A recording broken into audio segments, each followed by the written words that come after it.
Hey everybody, I just wanted to get on here and give some of our kids some lessons and stuff that we've been doing and things that they've been missing through this time. We're going through the Bible Project and going through just the books of the Bible and the story of who God is and what He's done with His people, and just wanted to continue that. Just to review, they've left Egypt and crossed the Red Sea and everything else. They wandered in the desert, and some of the miracles that have happened in that area. They crossed the Jordan and even have defeated Jericho, and the walls have fallen. And so we're picking it up where the people are now conquering the land, and that's pretty exciting and some interesting stories there. So I just want to show a video on this, and then sorry for the handheld shaking camera, but maybe ask some questions after this video as well. And here we go.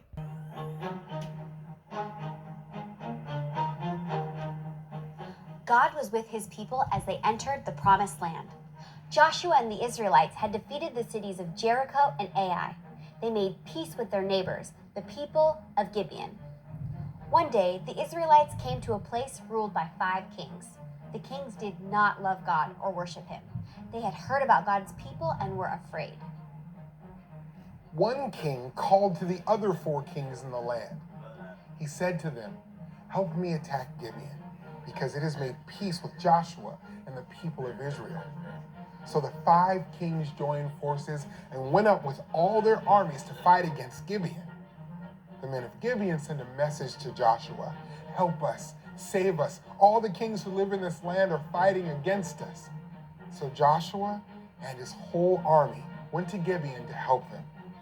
The Lord said to Joshua, "Do not be afraid of the kings, for I have handed them over to you.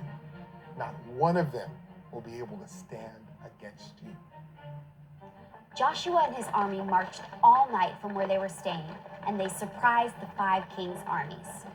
As the Israelites fought, God confused the kings' armies and helped Israel defeat their enemies. The 5 kings' armies fled. The Lord sent hail from the sky to stop them. The battle was not over. Joshua needed more time to fight before the sun went down. So Joshua prayed to God, "Sun, stand still over Gibeon, and moon over the valley." The sun stood still and the moon stopped until Israel and Gibeon defeated the kings. The sun did not set for almost a full day. There has been no day like it before or since.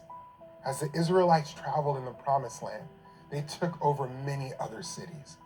God fought for his people and helped Joshua and the Israelites conquer the land God had promised to Abraham, Isaac, and Jacob.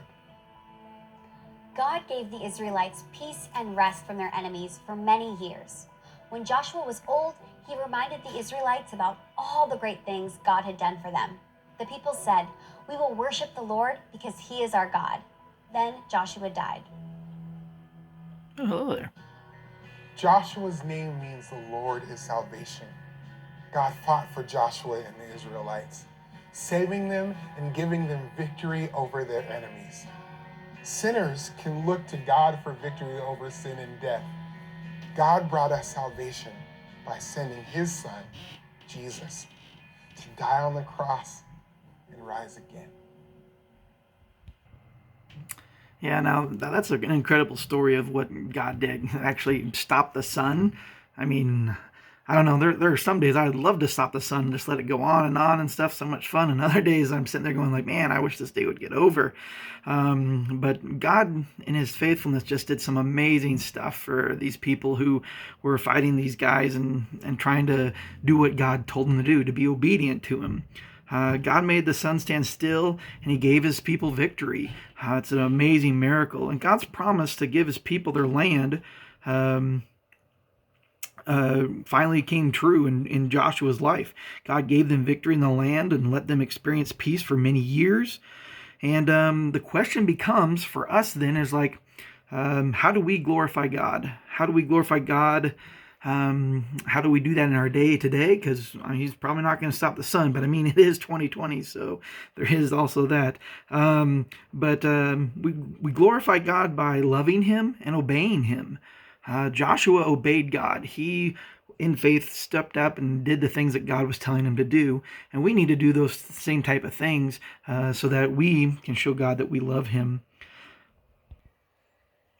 And so a lot of time we have to also ask the question is like, how is God in control now? How do we see him in control? He was in control of the sun and the moon and making them stop, but how do you, as a family, kind of see God as in control of your day to day and week to week activities and stuff? How do you know that God is in control? It might be a good question to ask.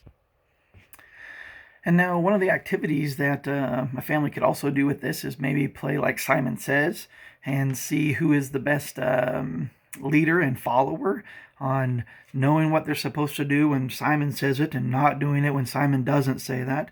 So I just challenge some families just to maybe play Simon Says. Pick one of the parents to lead the first couple of times. Maybe even let the kids lead. See how well mom and dad do at following rules and stuff like that. But just learning how to obey, to listen to God, to listen to the instructions, to hear what he has to say and then actually do it is some of the things that all of these stories in the Old Testament are kind of teaching us as well. And now we also have some downloads and kind of worksheets and some coloring things that you can like print off and have there at home to kind of teach this story a little bit more in your own time as you look over and through that. And I just hope that the kids are still having fun and enjoying all this time with family and stuff. And we hope to see you again next week. Thanks.